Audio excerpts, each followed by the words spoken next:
अस्सलाम वालेकुम रहमतुल्लाहि वबरकातुहू। आज के लेक्चर में हम केमिस्ट्री का दूसरा सबक स्टार्ट करेंगे। अल्हम्दुलिल्लाह केमिस्ट्री का जो पहला सबक था ठोस हालत, उसे हमने मुकम्मल कर लिया है। अगर आपने उसके वीडियो नहीं देखे हैं तो नीचे डिस्क्रिप्शन में उसका लिंक दिया है, वहाँ से आप वीडियोस देख सकते हैं। तो चलिए हम दूसरा सबक स्टार्ट करते हैं जिसका नाम है महलूल। ठीक है, अब यहाँ पर महलूल को ही इंग्लिश के अंदर कहा जाता है सॉल्यूशन। अब ये जो महलूल सबक है, हमारा दूसरा चैप्टर है, सबसे पहले हम ये देख लेंगे कि इसमें हम कौन कौन से टॉपिक्स पढ़ने वाले हैं। ठीक है, सो हमारी आसानी के लिए सबसे पहले हम एक काम करते हैं कि इस महलूल को जो है दो हिस्सों में तकसीम कर लेते हैं कि हम इसको दो हिस्सों में देखेंगे। पहला हिस्सा हम देखेंगे जो है महलूल रहेगा, जिसे हम सेक्शन ए कहेंगे, जिसमें हम देखेंगे महलूल और महलूल की ही बारे में पढ़ेंगे। और दूसरा जो सेक्शन रहेगा उसमें हम पढ़ेंगे महलूल की इर्तिबाती खुसूसियात। उसमें हम पढ़ेंगे महलूल की इर्तिबाती खुसूसियात। ठीक है, अब यहाँ पर जो पहला सेक्शन है जिसे हम देख रहे हैं महलूल, सो इसके अंदर हम पहले तो स्टार्ट करेंगे इसके इंट्रोडक्शन से कि महलूल किसे कहते हैं। उसके बाद हम देखेंगे महलूल की किस्में, फिर आगे हम देखेंगे कि महलूल की मुनहिल को मंसूब करने की गुंजाइश। उसके बाद हम देखेंगे हल पजीरी और हल पजीरी पर असरअंदाज होने वाले अवामिल। उसके बाद जो है हम चंद कवानीन देखेंगे, जिसमें से पहला कानून देखेंगे हेनरी का कानून, दूसरा देखेंगे राउल्स का कानून और तीसरा देखेंगे डाल्टन्स का कानून। और इस सेक्शन के आखिरी में हम देखेंगे मिसाली और गैर मिसाली महलूल और उनकी खुसूसियात। उसके बाद जो बी सेक्शन है महलूल की इर्तिबाती खुसूसियात, इसके अंदर हम 4 इर्तिबाती खुसूसियात देखेंगे।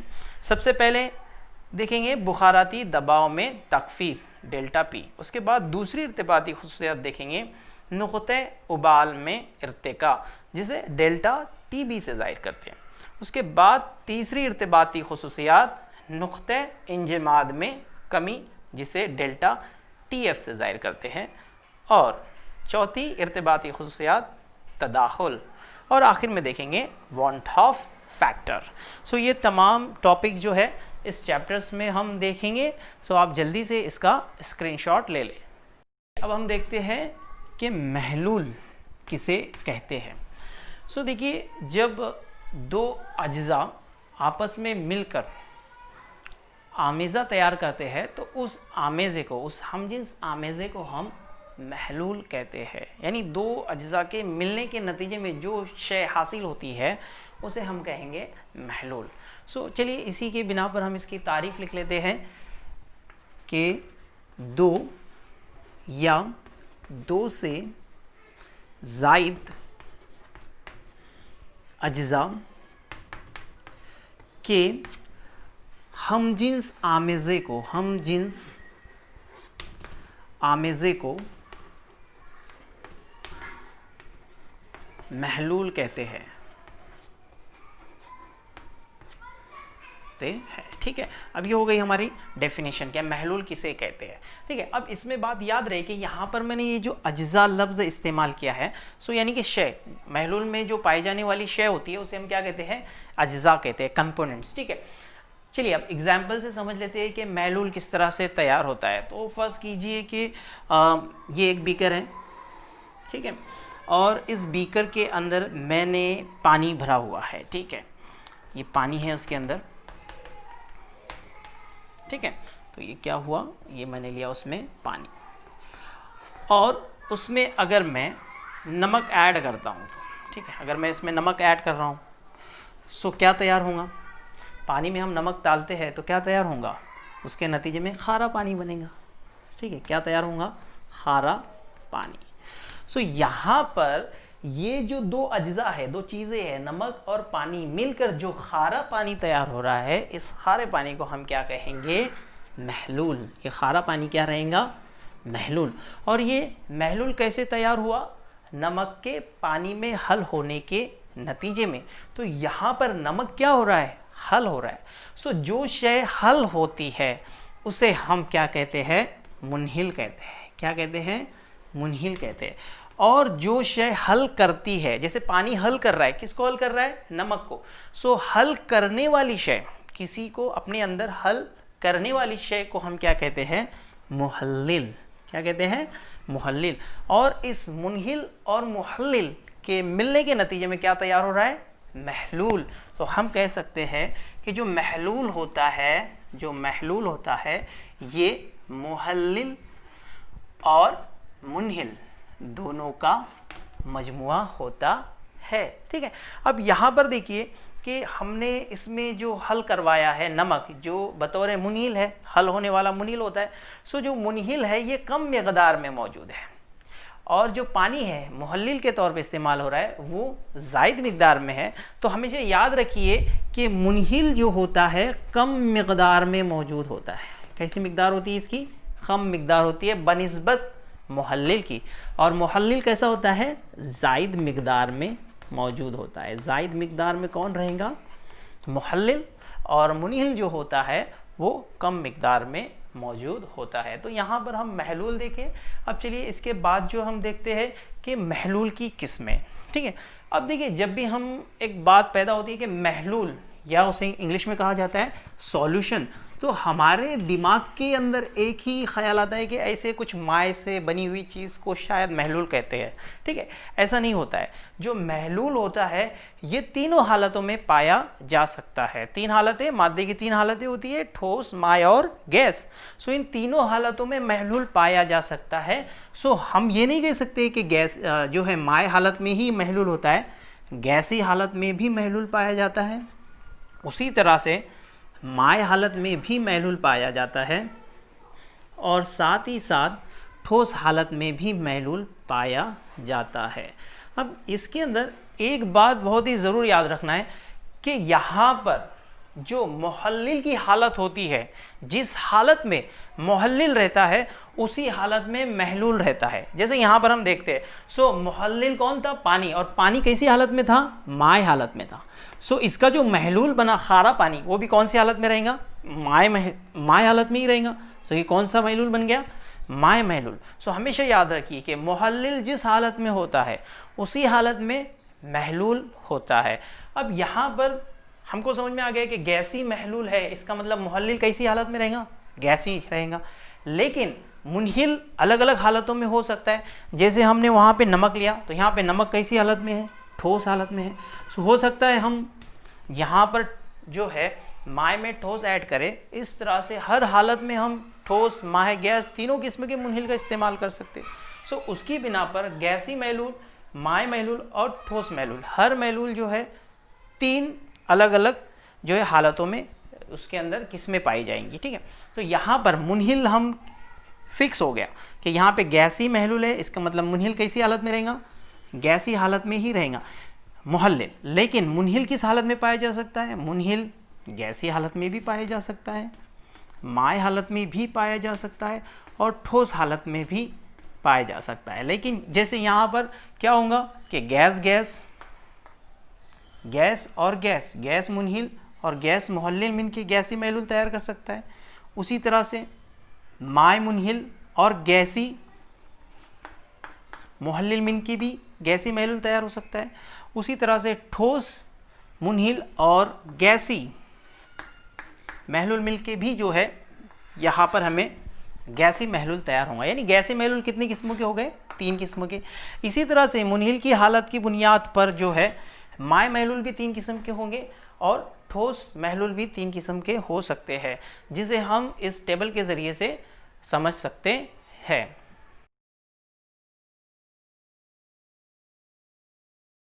चलिए इसके बाद हम देखेंगे महलूल की मुनहिल को मनसूख यानी डिज़ोल्व करने की गुंजाइश। सो ये देखा जाता है कि कोई भी महलूल में जो है हलपजीर मुनहिल की एक मखसूस मिकदार हल होती है।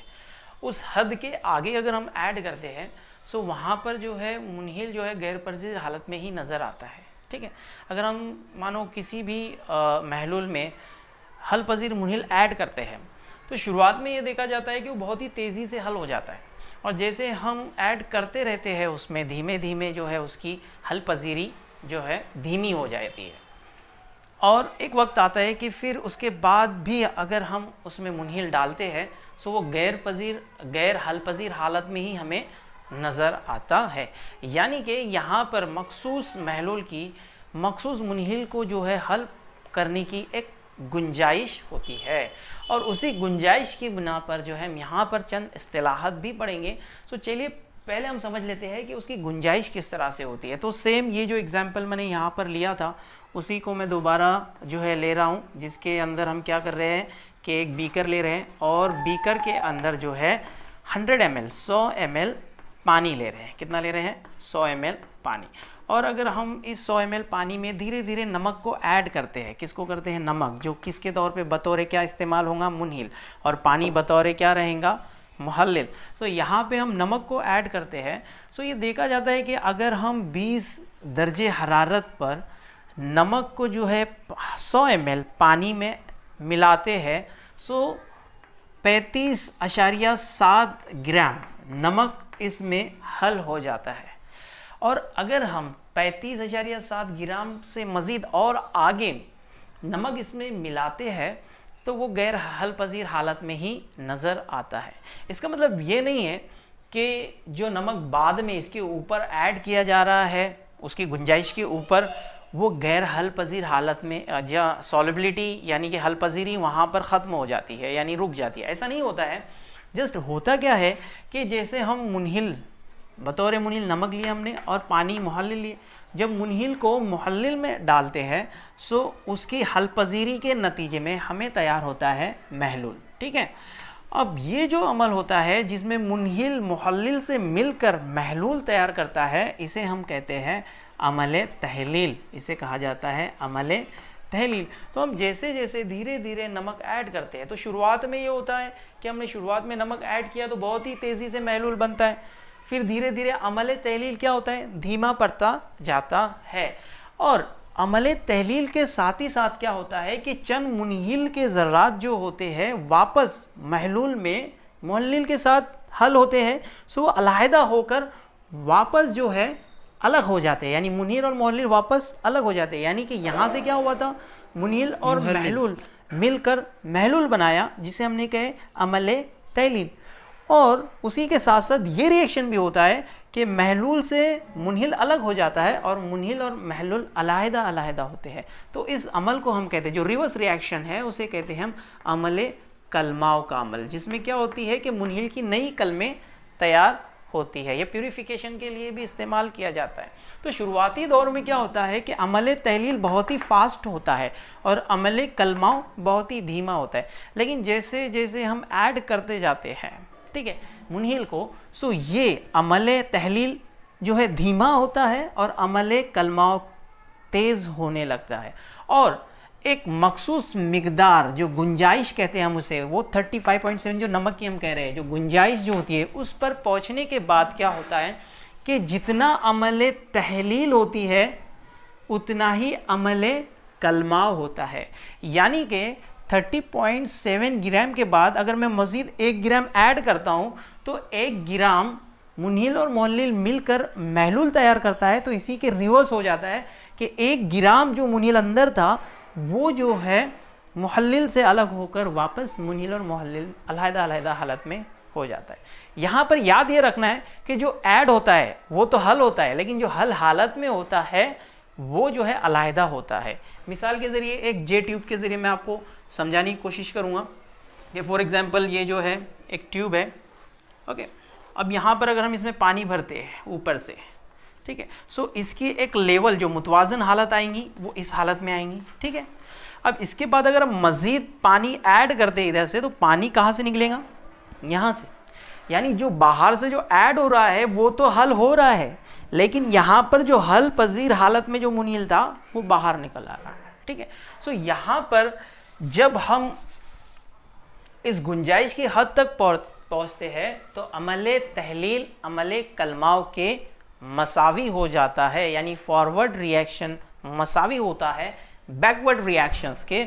और इस हालत को ही हम कहते हैं मुतवाज़न हालत। इस हालत को क्या कहते हैं? मुतवाजुन हालत। अब मुतवाजुन हालत की क्या खुसूसियात हो सकती है? सो मुतवाजुन हालत में याद रखिए पहली खुसूसियात तो ये होती है कि महलूल का इर्तिकाज़ तब्दील नहीं होता, मुस्तकिल रहता है।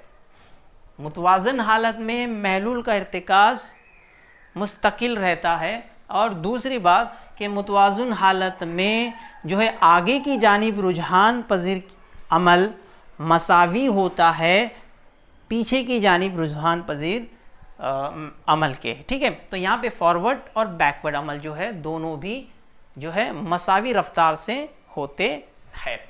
अब इसी मुतवाज़िन हालात की बुनियाद पर हम यहाँ पे चंद इस्तिलाहात देखेंगे, जिसमें से हम महलूल, इसी मुतवाज़िन हालत की बुनियाद पर हमने महलूल को 3 जमातों में तकसीम कर दिया है, जिसमें से पहली जमात को कहते हैं सैरशुदा महलूल।